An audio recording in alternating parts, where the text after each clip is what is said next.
So good evening, Tewksbury. It is 6:00 p.m. on Thursday, February 17th, 2022. And with the 60-degree temperature out there, you'd not think it was February, but it is.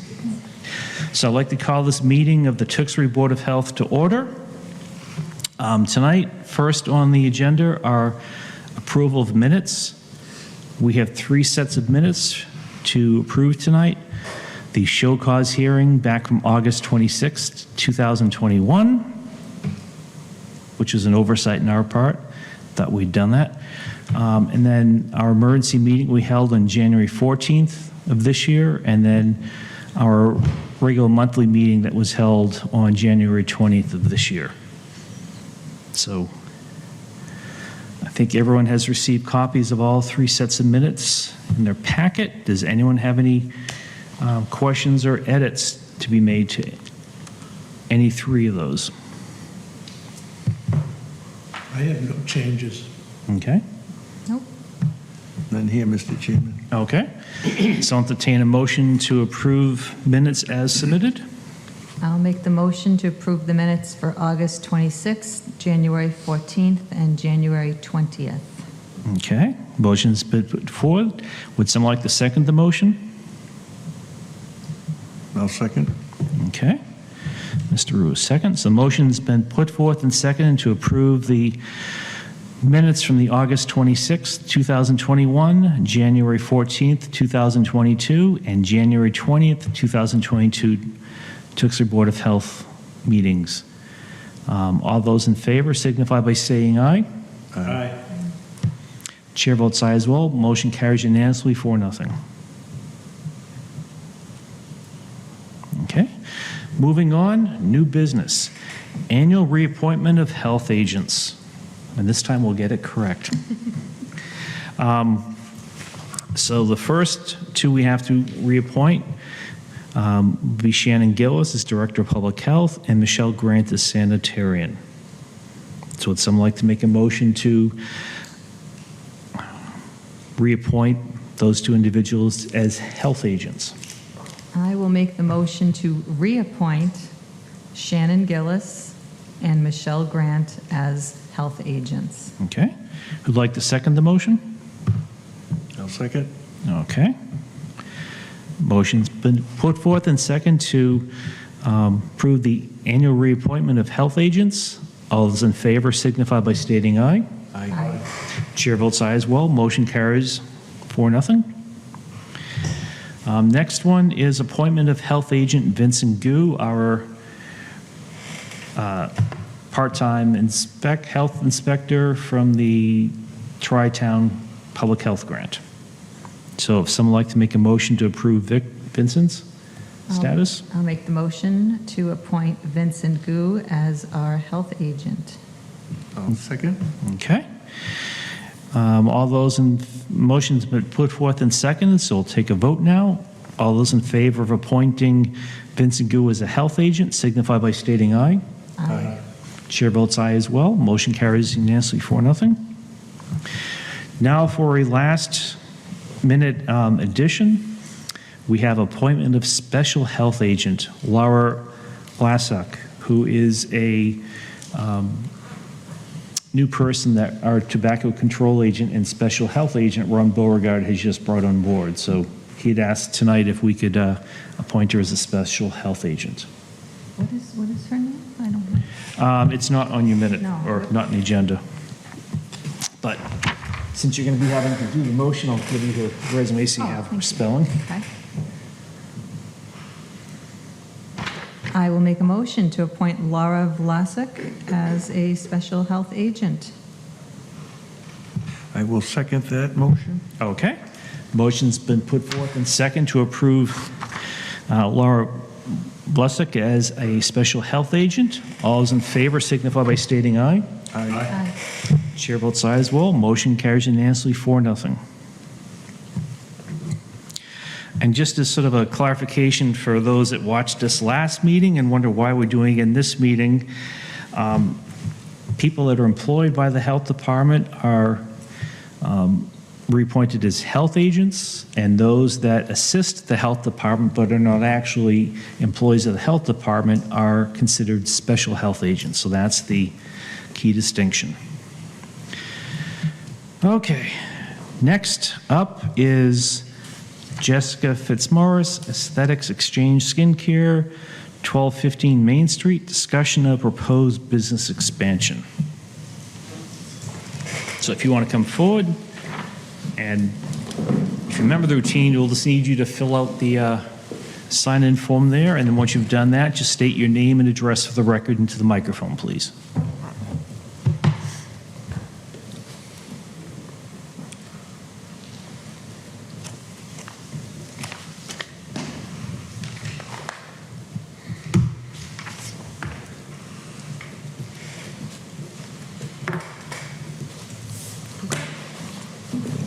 Jessica Fitzmaurice, Okay, and the address, please? 1215 Main Street, Unit 125 and 126. Okay.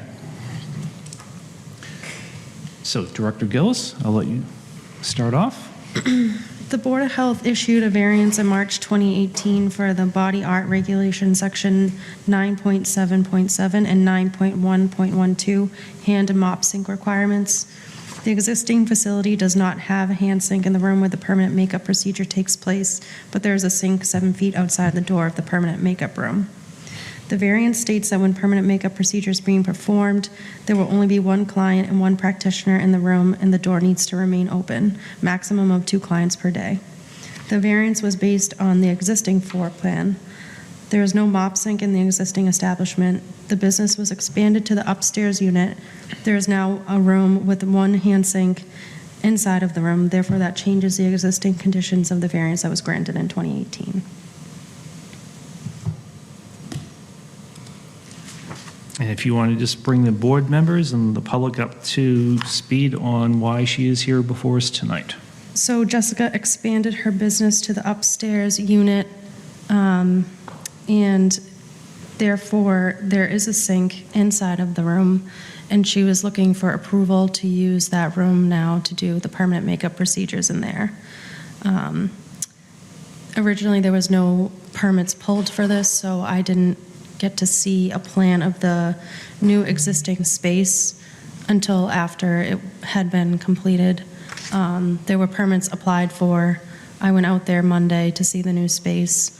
The permits are being held until there's an approval from my department for that space to be used. So that's where we are now.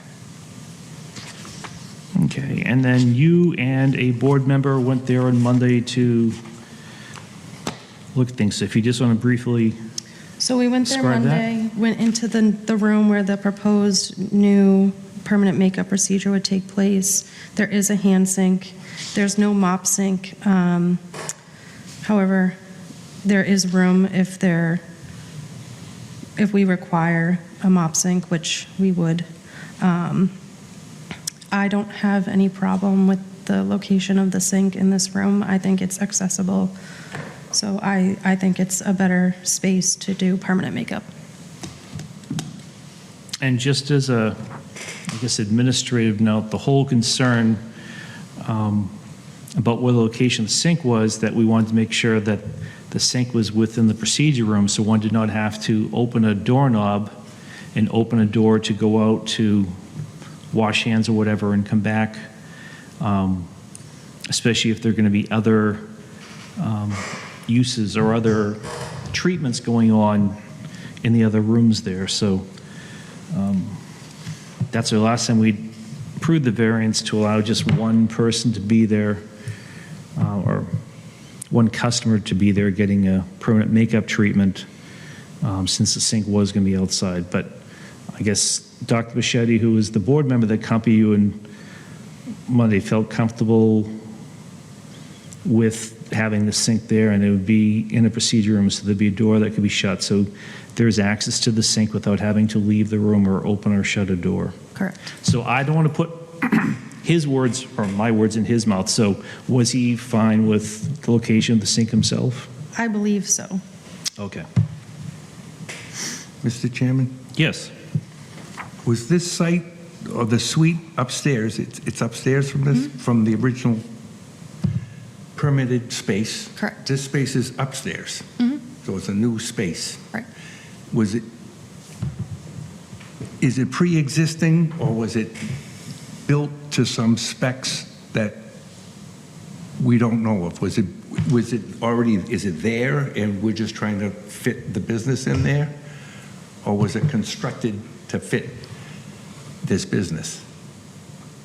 I didn't see it pre-construction or Yeah. pre-renovations. Well, you know what my point is? It's like we should have had a permit issued and then a building sketch of what they wanted to do and where they wanted to do it, at which time you have input as to where your sinks are and where your closets are and how you get there and what you don't do. The other thing is that the existing permit has a variance on it. That variance doesn't apply to anything else other than that specific accommodation to what we permitted for. Can I explain? No, yeah, in Yeah, you'll have your chance. in 1 minute, right? So we can't modify a variance, which means you can't eliminate a variance and incur something else on it. So you have to apply for another permit, I believe. I'm just putting that out on the board. And that if this is something that a problem that you caused yourself, we can't be, I mean, there's a difference between making a mistake. Everybody makes them. I made one once, right? And just doing what you're going to do and then asking for forgiveness later. It's like this is, the existing permit has a variance on it. We don't even apply variances anymore. It either fits or it doesn't. So that whole thing about take that permit and apply it to the new structure upstairs or whatever's up there, I mean, if it was already there, then we've, maybe try to make accommodation for what was, if it was built to satisfy the needs of the business, then I'm in a different place. Okay, that's all. So another way of phrasing is that the normal course of business is that a business owner would approach the building department and the health department with plans asking for a review, and is everything going to be fine, or are there things that need to be incorporated to be in compliance with whether state or local regulations. Right. And so this is a case where we're coming in after the fact. So we're sort of being asked to prove something that's already in place. And It's not like it was already there and we're just trying to make an accommodation for what was there. There was work done to make this fit your needs, right?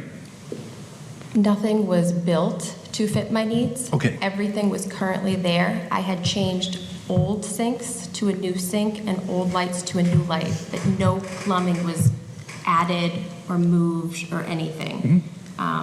Where it is, originally those units had bathrooms in them. The previous owner made the one downstairs and the one upstairs a closet. So once you open the wall, the plumbing was there.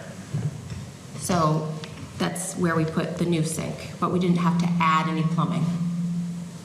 So the site was already there in place when you bought it, and you're just trying to say, can I take downstairs and apply it upstairs now?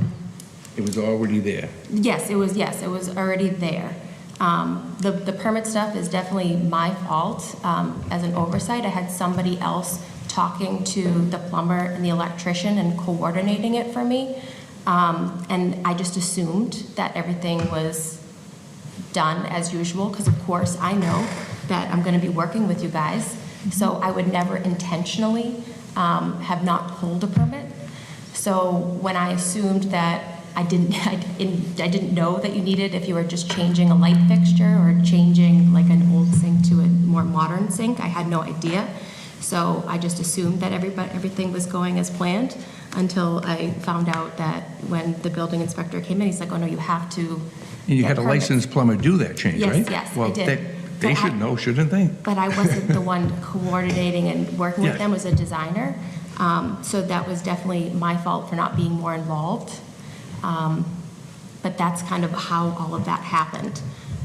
When I was getting the upstairs space, the whole reason for it was I bought the unit, I bought the downstairs and the upstairs, and it was for Shannon to be able to work not on Sundays, because not everybody loves to only be able to work on Sundays, and just give her more of an opportunity to work the regular days of the week.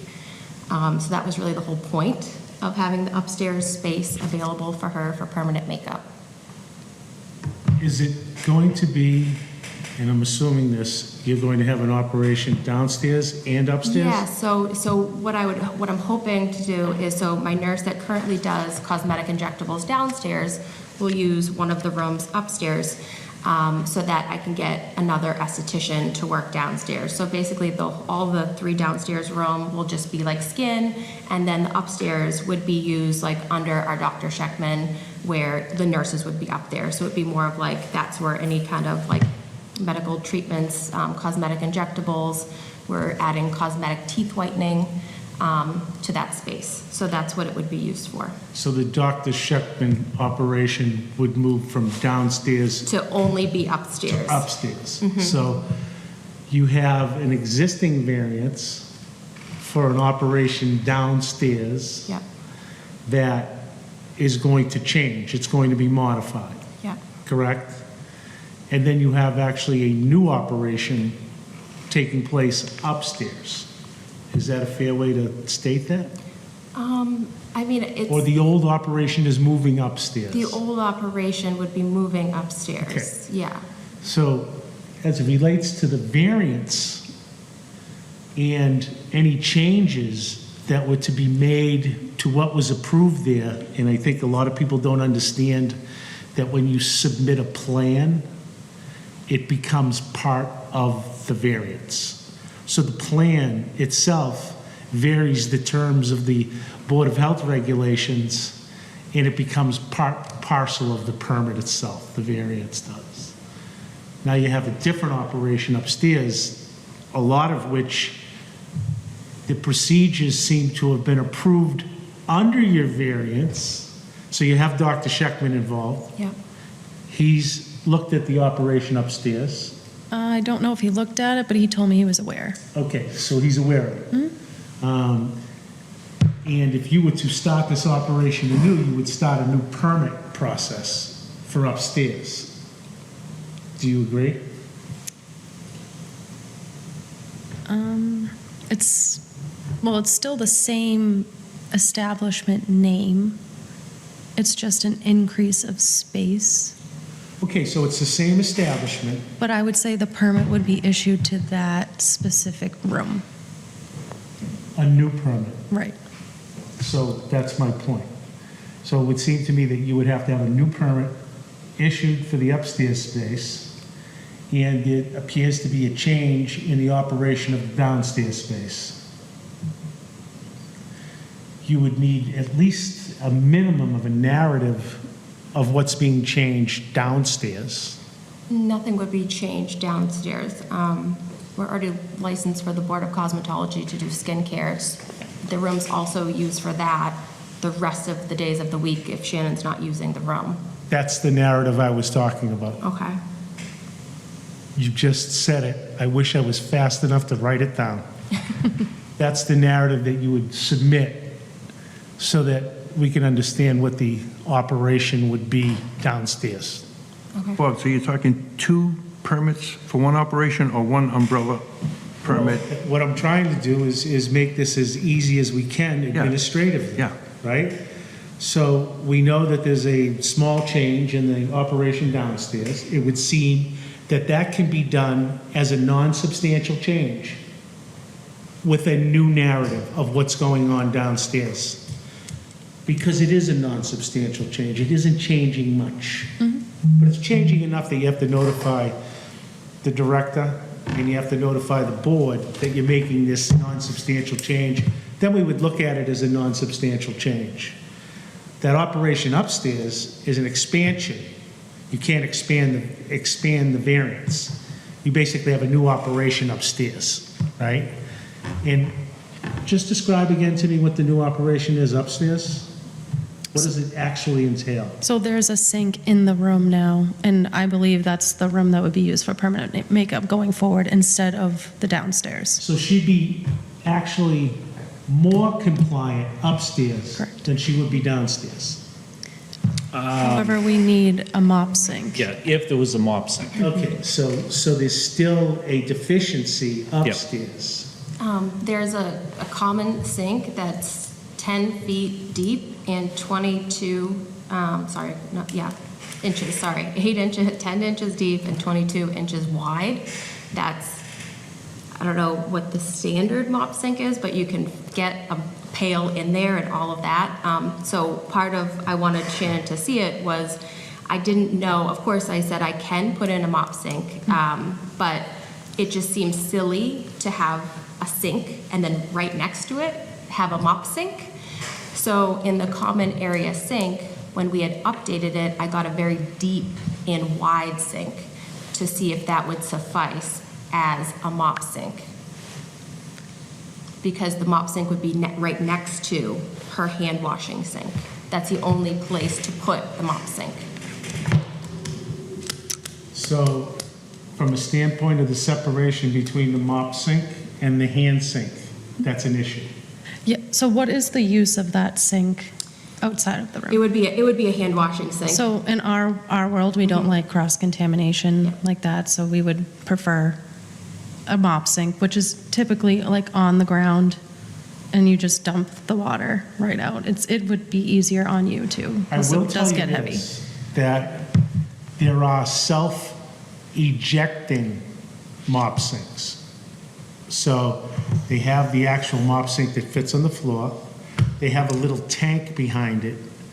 You don't have to break up the floor or anything. It's raised enough so that the water can get in the trap, get in the pump, and be pumped into the plumbing. That's not a big operation. And they do have those types of setups. So rather than having the chance of cross-contamination, right, you probably should have your plumber explore what can be done to modify that sink to make it more compliant and eliminate the cross-contamination issue. Because I really see that as the only thing that's non-compliant to just issue a permit for the second floor. Anybody else can comment on those, I'd be glad to. So I did take some pictures, so they should be part of your packet. You can see the room where the hand sink is, the sink outside of the room. But there is some space in that room where the hand sink is located, which I believe there's plumbing right there too, to add a mop sink. It's far enough distance away that it wouldn't cross-contaminate with the hand washing sink in the room. I just think that option needs to be explored to the maximum extent possible. Yeah, if you guys want it, I will do it. I'll Yeah. call them this week. No, it's not that we want it and do it, it's just I understand. what's in the best interest of the public health. Which I right? absolutely understand.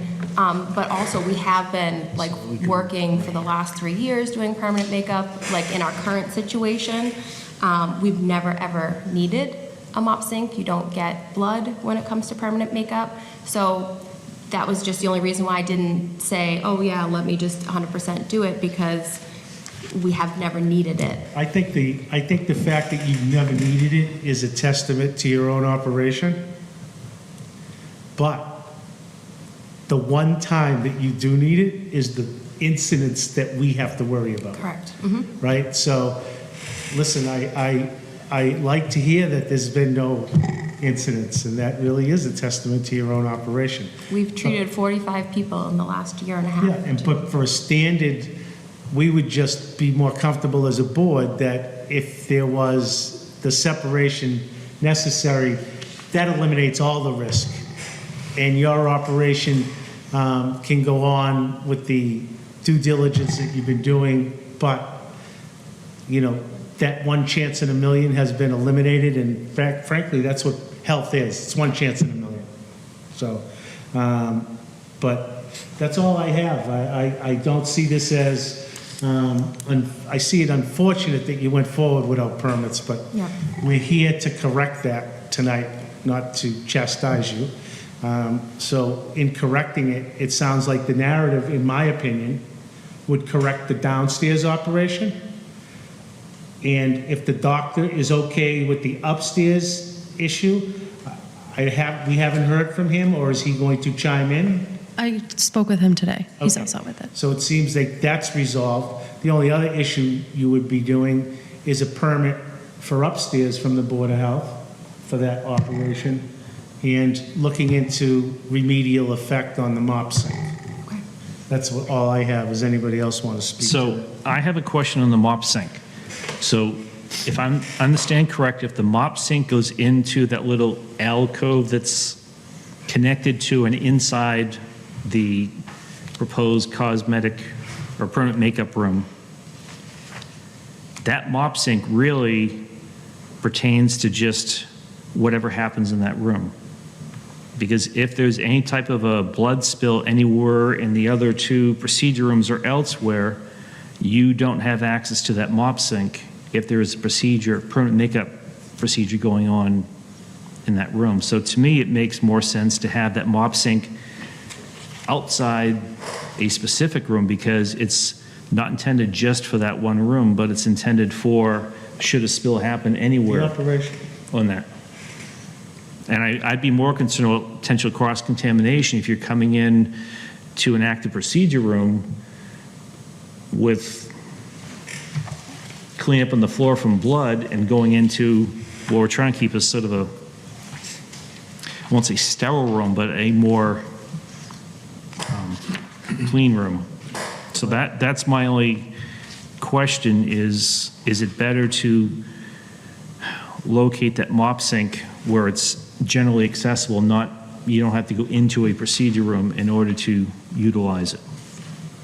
Well, it certainly makes sense from your comments, but I think the applicant said there wasn't really a blood situation in this procedure,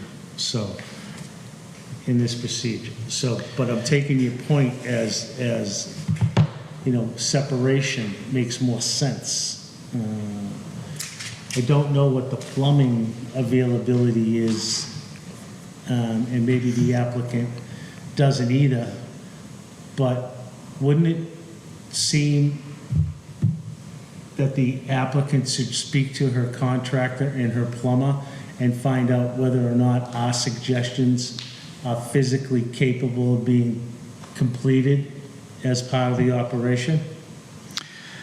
Or I guess we could even further ask Dr. Scheckman to write a letter stating that there is no blood loss, potential blood loss associated with procedures that would be done in the other rooms. So our concerns should be able to be addressed by Dr. Scheckman, number one, and her plumber and plumbing contractor and general contractor, number two. With those types of assurances, at least the board will have information in front of them to make an informed decision on where the best place for that mop sink is.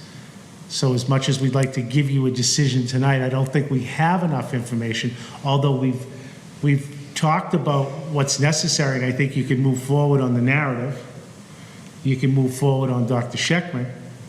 And thirdly, you should be able to move forward with your general contractor and your plumber to determine whether or not this is capable of being done in the unit to satisfy the cross-contamination threat and have them separate.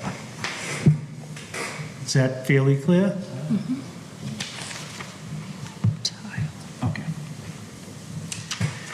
And I guess the other question is, if the permitted establishment for permanent cosmetics or permanent makeup, if that is going to be done just on the second floor, then is it more of a case of the new permit would then take the place of the old permit?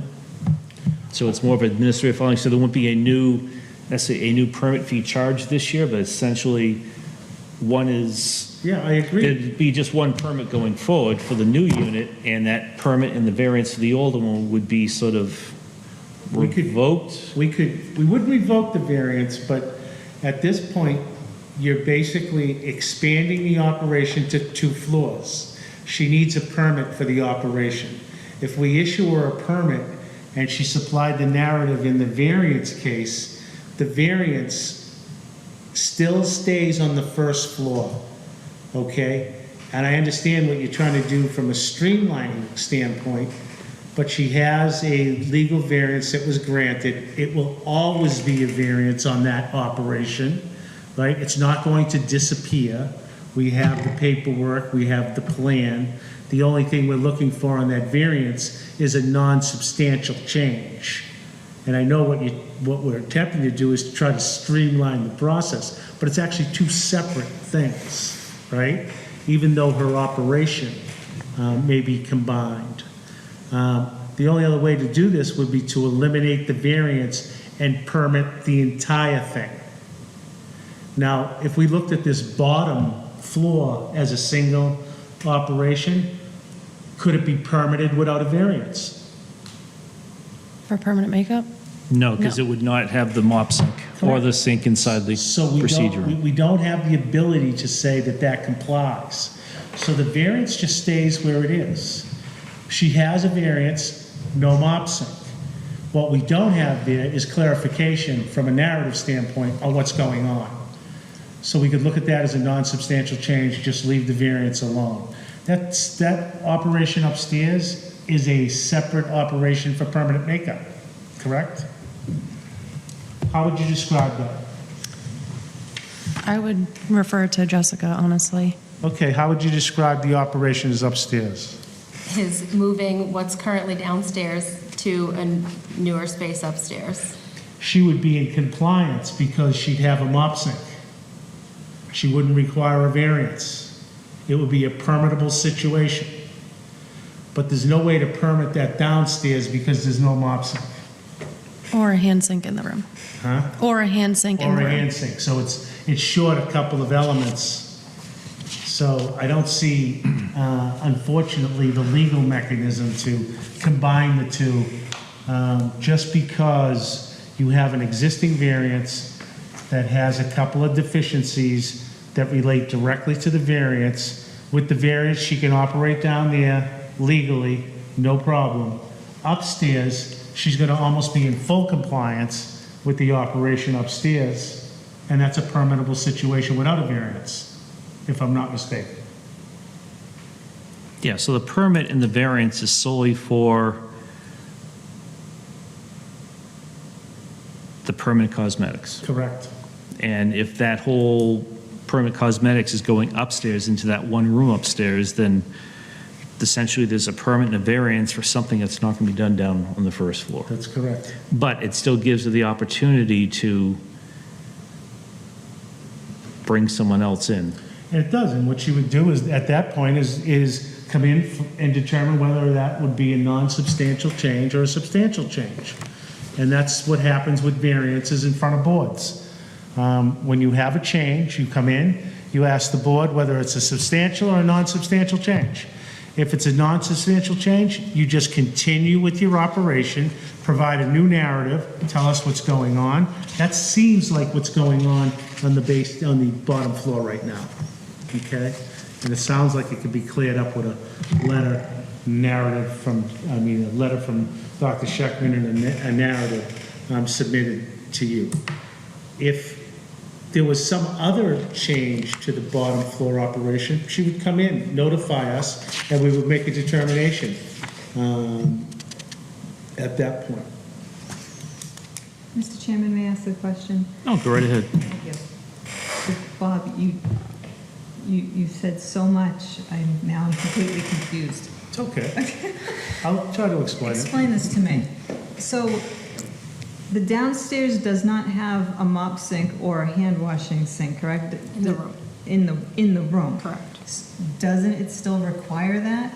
It does, but she has a variance Right. that varies the terms of our regulation, Yeah. that allows her to proceed with those deficiencies, For that use. Just for the bottom. just for the And bottom. I'll The further upstairs, explain. we're good. There is a sink outside the Right. room on the first Right. floor, and there's only one customer in there, so that the door to the treatment room is left open, so the practitioner can walk in and out of the procedure room and use the sink. The other part was they didn't have, due to cost, the ability to put in the mop sink. So her plastic surgeons providing medical oversight had come up with, you could use like an OR grade antiseptic to wash the floor. Yeah, we've made findings of fact that say the doctor has a correspondence that addresses those shortcomings. Okay.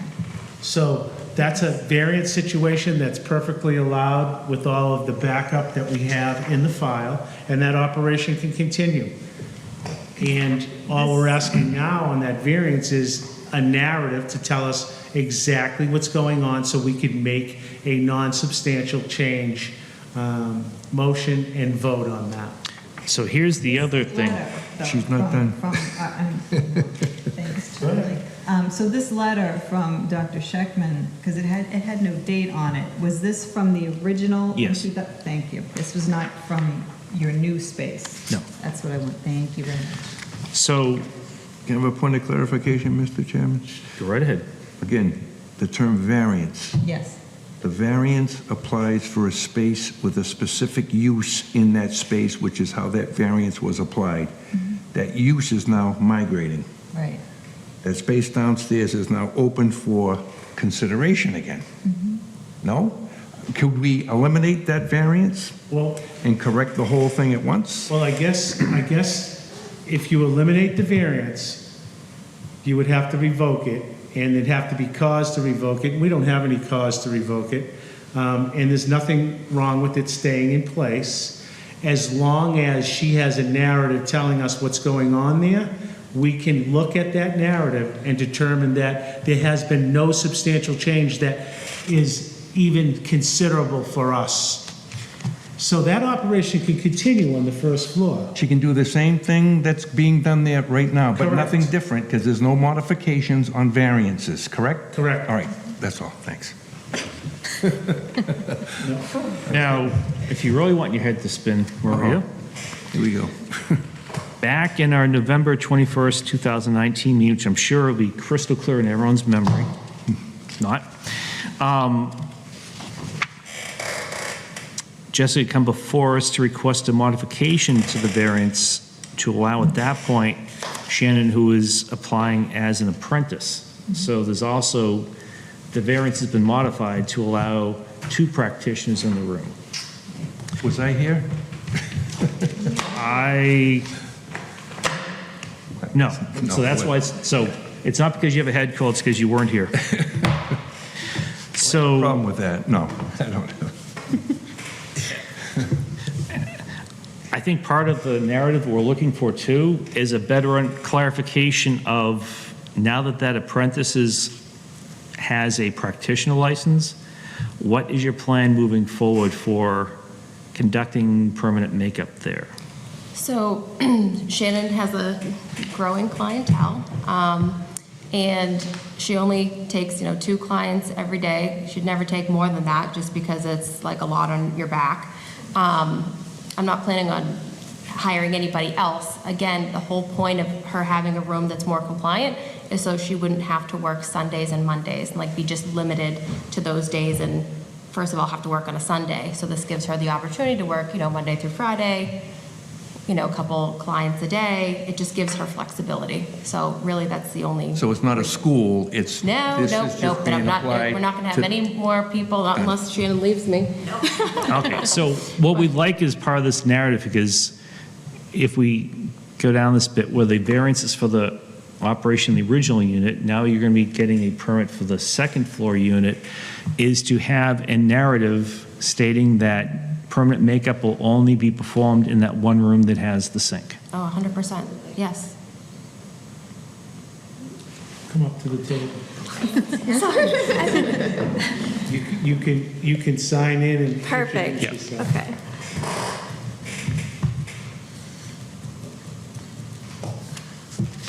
See, normally this happens the other way around. You're coming before us, before you're looking at doing something, so we can help guide you along the way, and now we're trying to Yeah. do this backwards. Unfortunately, I feel like there's no rule book. Like, as just a small business owner, honestly, like, I feel like unless you're really deep diving into these things, there's no rule book saying like, this is your first step, this is your second step. So a lot of times as a small business, I feel like you're kind of wobbling your way through Learning and curves. learning. Yeah. So, Well, two things. There are professionals out there that will assist you through this process. Yeah, and two things I'll mention. One is that I would have hoped that the person you hired to do the designing, this is hopefully not his first job, because he should have been aware of the process. The plumber and electrician should have been aware too. And as another point, if anything should ever happen and you have to have an insurance claim on that, if there was no building permit for it, they're not going to cover that. So that's why all this, and licensed contractors know that they need to pull permits before the work even begins. So you just want to be careful and revisit what's been done to make sure that everything was done correctly. yeah, absolutely.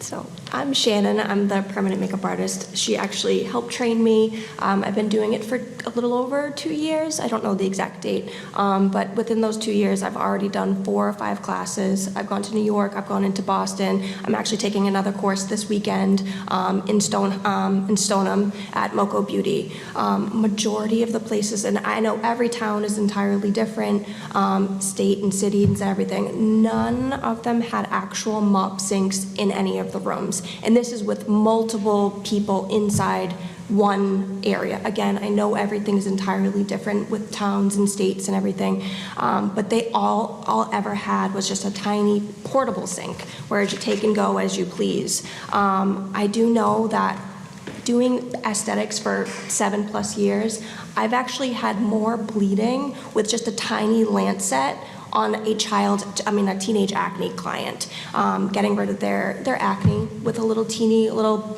even just pushing their skin, they're bleeding just because of their acne. I truly, and this is again not, but I just needed to say this, it's not to make you guys really lean towards us, but on all honesty, I have never, and I know never say never, but through the years of permanent makeup, it has changed so greatly. It is not what it used to be. We're doing very small and teeny, it's nothing even like an actual body art tattooing. It's not like that because it's such a small area. I can understand if we're doing gigantic arm pieces on clients and stuff like that, that would have more bleeding. But anywhere that I have trained, I've trained right in New York City with scalp micropigmentation, and there's none of them had even sinks in their room. Again, entirely different. But I will state that truthfully, where I've gone to train in the room with 5, 6, 7 students, there was only one tiny portable sink. So that's just something I was just wanting to say back there. I was I need to just mention this, so. And please rest assured that the board is not questioning your capabilities. Absolutely, no, I know And that.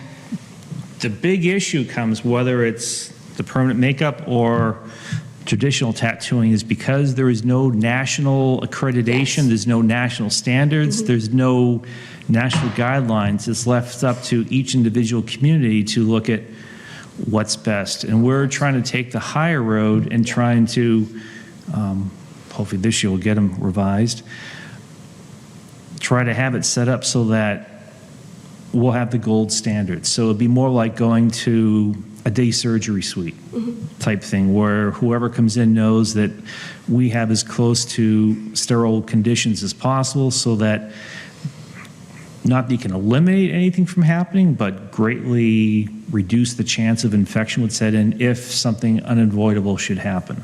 Absolutely. That's why I think having the actual sink in the room where I believe you saw it, it was here would be the bed and right here would be the sink where I don't have to open any doors. A mop sink, it's just no one, I don't think in the history of just eyebrow for brows would literally go all over the floor for ever me needing to have to mop it up.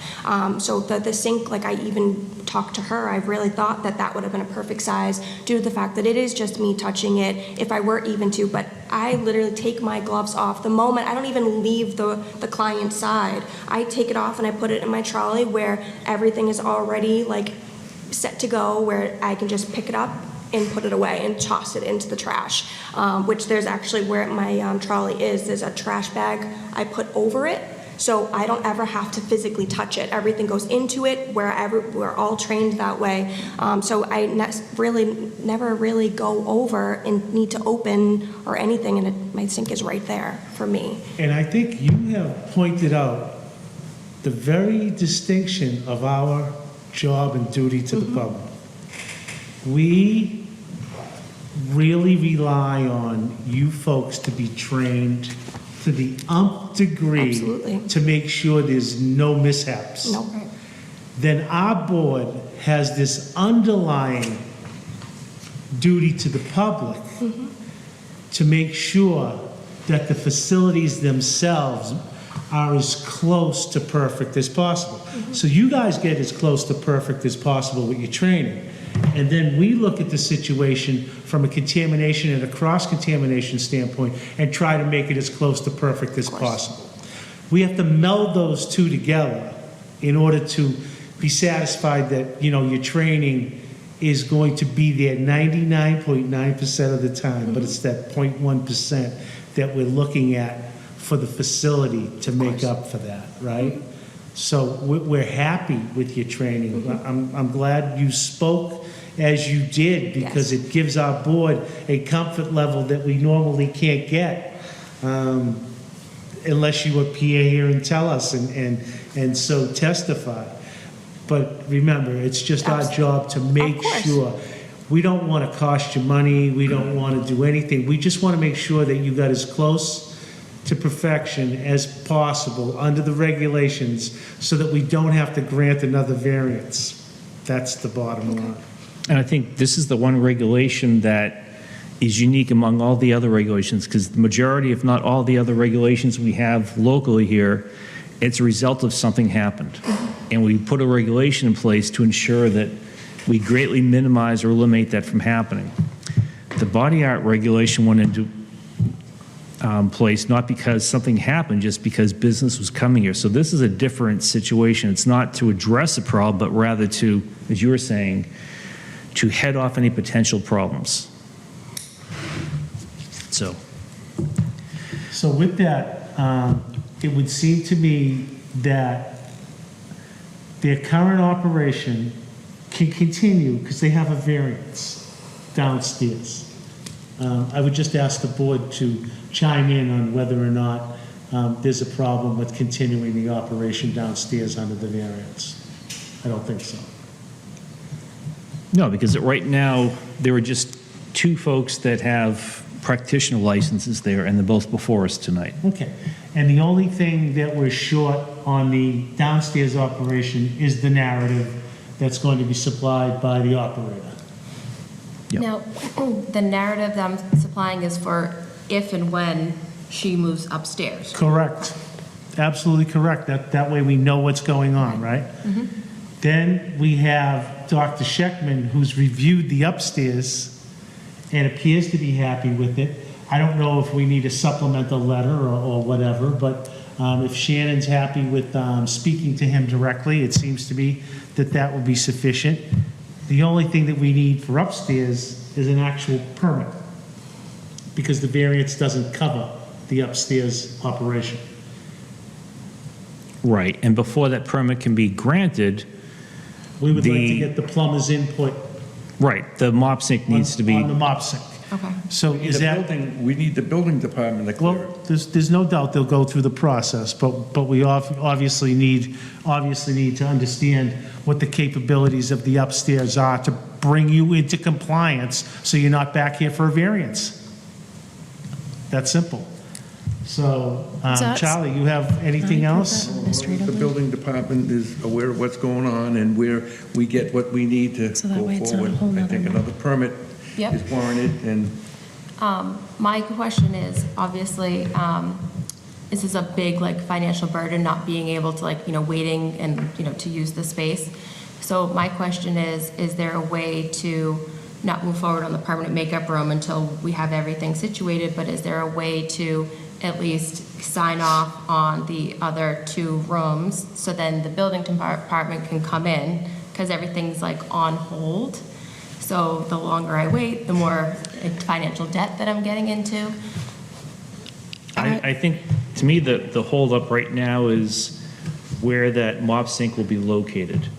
Because until that has been Approved. approved and permitted,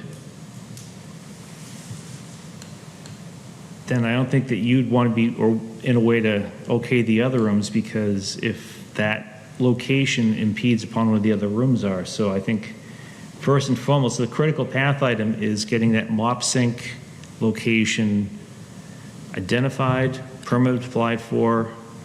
I think the only space is in that room next to her hand washing sink. Let the plumber tell you that. Huh? Let the plumber tell you that, and go to the building Well, department, and then... Yes, of course. Aside from but- aesthetics, no pun intended for that one. Yeah. Is that To me, if- something I can approve administratively, so that way the process can continue going forward? Because typically I approve that type of, I would agree with you, that they don't have to come back to the board for that. right. So I don't have to wait a whole nother month. No. And what we're trying to do is get them into compliance. I think they've heard that enough, and compliance goes through your office. Right. Happens It doesn't go downstairs. through this board. We're here to make the larger decision, as we did about, now you're going to have your plumber investigate, speak to Shannon about that investigation and findings, and then from a standpoint of administrative action and ministerial action, she can take that action and deal with the building department.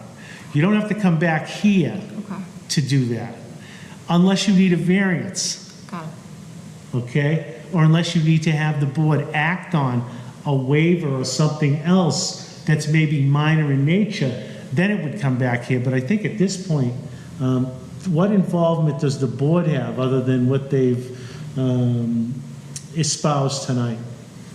Nothing. I think it just, we've expressed our concerns. The director's aware of what's needed. And I'd still like to just have Dr. Scheckman weigh in on location of the mop sink. Okay. About whether he'd be concerned of potential cross-contamination if that mop sink is in that cubby with the sink in the one procedure room, should a spill occur somewhere else up there while that room is being occupied. Did you have anything further? And really, it's your administrative decision, but that's just my concern about cross-contamination. And then I think the other, as you were saying, is just provide the narrative for the use upstairs and to indicate that only permanent makeup will be performed in that one room that has the sink. And I think so with that then, just so that everyone's clear, you're still proposing that they would apply for that second permit for the new unit? And now, do they need a permit from us to operate? That's gonna be Shannon, is it not? That, to me, that's I would just, administrative. yeah, add the additional unit to their existing Now, if they're in permit. compliance with the building regulations, in compliance with the plumbing regulations. There's they no have- variance needed. No, there's no variance needed, and there's a narrative that's now in the file. I don't think they need anything further from this board. No. We're all on the same Or page. put it this way, they better not hope they have to come Yeah, before let's us, not because say that means something didn't go right. So you dictate whether you come before us again or not. So I think at this point, you're correct. It's just administrative dealing with the director. Okay.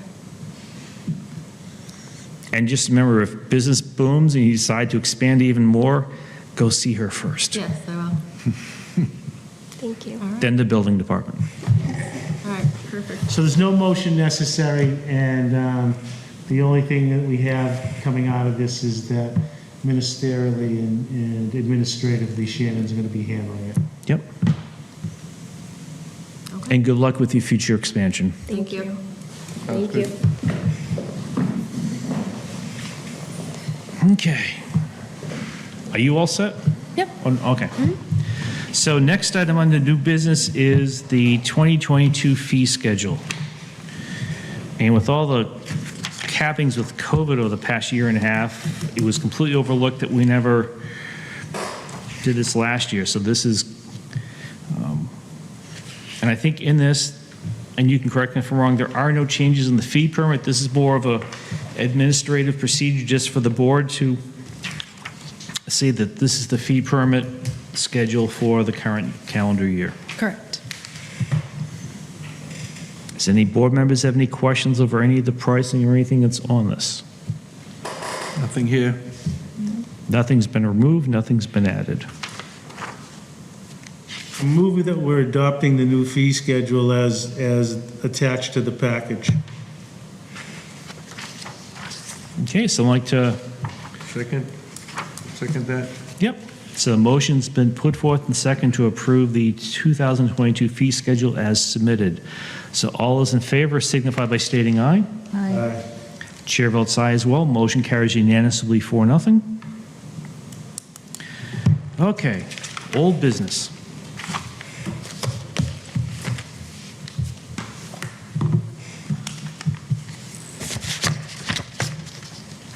So we have Oliveira Farm update. What would you like to share tonight? If anything. I sent an email to Tina and Attorney Lawler a week ago regarding putting the fines on hold if there was an application to come before the Board of Health in March to apply for the animals that are on the property currently without a permit. And that paperwork has to be submitted to the Health Department by the 25th of February. And in the communications between the Oliveiras, or from the town of the Oliveiras, it's been clearly stated that it's not just the owner of the animals that needs to sign the application and attend the hearing, it's also the property owner or legal representative of the property owner, because the property owner is also ultimately responsible for what happens with the animals if the animal owner on permit is not able to take care of them. And we've also talked about they need to, we gave them a full warning of some of the things we'd be asking for, such as a animal care plan, since the owner of the animals, or applicant for the owner of the animals, does not permanently reside on that property, of what is their plan for the daily upkeep of the animals, and as well to put together an exit plan so that they're aware of logistics and, more importantly, the cost. And then we talked about then having them come before us to start discussions about what they plan to do. And when you and I were talking this afternoon, it was also to make sure that when they do come, that we'll make sure that Town Council Kevin Feely's here, and that we're going to strongly suggest that Attorney Lawler that's been representing them come before us as well, because it's sort of a matter between the lawyers as well as the board. I would describe it as a joint venture. Yeah. Between owner and animal owner operator. And since there's a joint venture, we'd like to know all the moving parts of the joint venture. And I think you aptly described it as a plan. And that plan should include A to Z, entry to exit, and everything in between, including who the vet is in case of an emergency. That's the kind of fill-in we need at that meeting if they're going to apply for a permit of keeping of those particular animals, as opposed to any other animals for any other purposes. Yeah, and we've been clear to let them know, too, that the board is not already predetermined in terms of how we would potentially vote on, if they were to come before us, that we're going to entertain their requests like we would anyone else approaching us for a permit. It's going to be based on their application, Yep. their presentation, their contents, just like any other application that comes before us. I think we aptly showed what kind of analysis we'll be applying. Yep. Do we know how many animals are still there? I believe there's 2 ponies, a goat, and a couple chickens. I think there's also a rooster. Might be, yeah, Pets, a pretty much, rooster. right? There are no slaughter animals on site, only pets. That I know of. There Well- should not be. The issue had been with the fowl that was there, of when they had to get all the ducks and fowl removed that were in the slaughter chain, they were unable to corral them all, and because the fowl were running through the pen where the slaughterhouse animals are kept, that's when the ACOs determined that all the feathered critters were technically slaughter chain because there was cross-contamination that way. I'll leave it in their judgment about that part of it, because I'm by no means an expert. And I can't talk to a chicken and ask them. I can.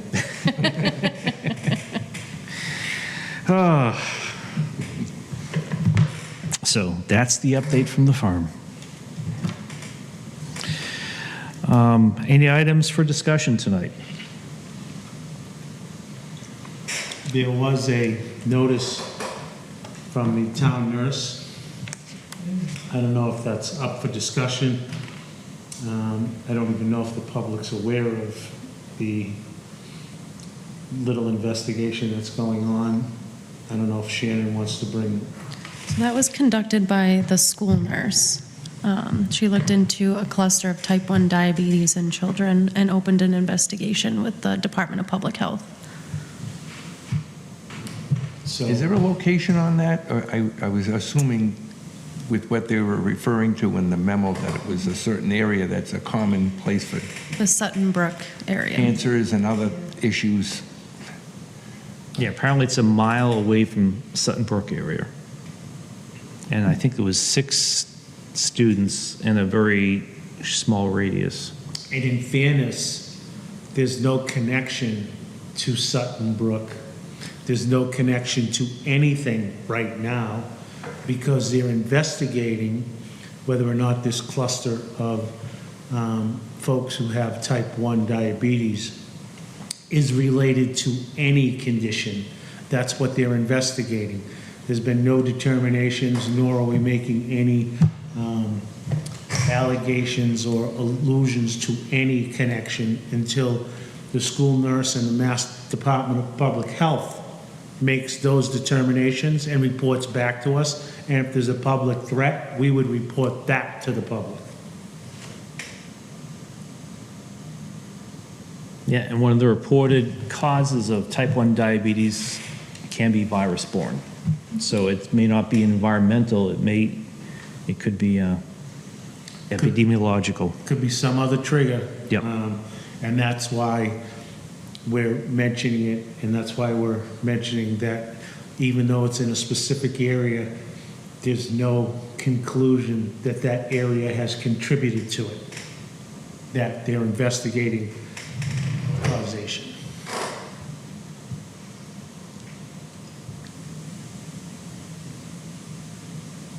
And then under discussion, one thing I'll just mention in general, because I mentioned to you, Mary, was where both you and Dr. Shetty are not running for reelection, and you're the board member's representative on Tewksbury Cares, which means you're also a board member of Tewksbury Cares. We'll have to check the charter, but I don't believe that the charter stipulates that board members have to be residents. So we'll double check that. And if that is the case, I would hope that you'd be able and willing to stay on the board of Tewksbury Cares, because Yeah. I would love that. We need to find out. That would be great. Because, during COVID, we weren't able to do any fundraising or really have meetings or anything. So I know myself and Maria Ruggiero have been talking and hoping we can now, finally, start to revitalize Tewksbury Cares. So, something to look forward to in the spring. So, director reports. For COVID, this week, I pulled the numbers this afternoon. We're down 23 cases from the previous week with only 20 active cases in town. We've been seeing a significant downward trend in the cases. There were 43 last week, and now we only have 20 this week. So the surge is well over by now. So things are trending in the right direction. I submitted the annual town report to the town manager last week. The frozen dessert permits, the renewals are due March 1st. I sent an email to our seasonal ice cream establishments reminding that a pre-operational inspection is due before issuing a permit or opening for the season.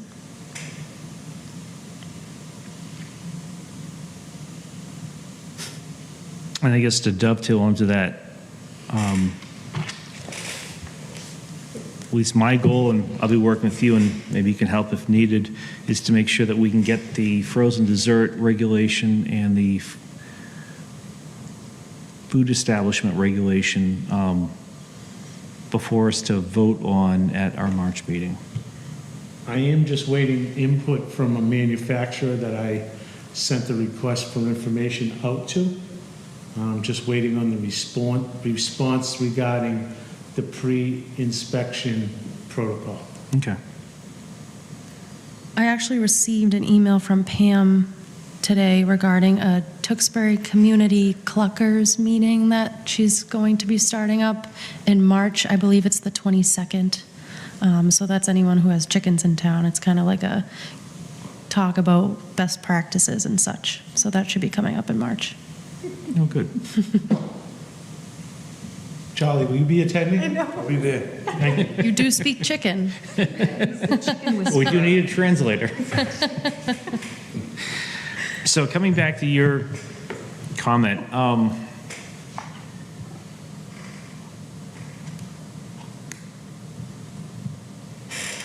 what you're expecting for input or hoping to get for input from the consultant, would that be something that would actually, we would put into the body of the regulation? Would that be more on the administrative side of? I think it could potentially result in something in the regulation, although I would prefer that the infield people have the feeling of what needs to be done to these machines and the storage of mix and the transfer of mixes and the taking of temperatures and these types of things is what I was seeking. I think the regulation covers that type of stuff. I'm hoping that their operations would benefit from suggestions from the department. Okay, so sort of a best practices type guide. Correct. Okay, so then that the timeliness of receiving it may not or should not impede then us finalizing that regulation. Unless I see something in there that relates to something they've discovered in recently related to the maintenance of machinery, and maybe there's a recall, maybe there's some technical bulletins or data out there that might be considered, I would think that I would revert back to the position that it's in the best interest of the department to be able to educate the operators. Okay. So, Mr. Rue, I think it's that time. I'd like to make a motion that we close tonight's meeting. Would you second that, please, Bob? I will second that motion. So motion's been put forth and second to adjourn tonight's meeting. All those in favor signify by saying aye. Aye. Any opposed? No. Nope. Chair votes aye as well. Motion carries unanimously 4-0. It is 7:09 p.m. Good night, Tewksbury.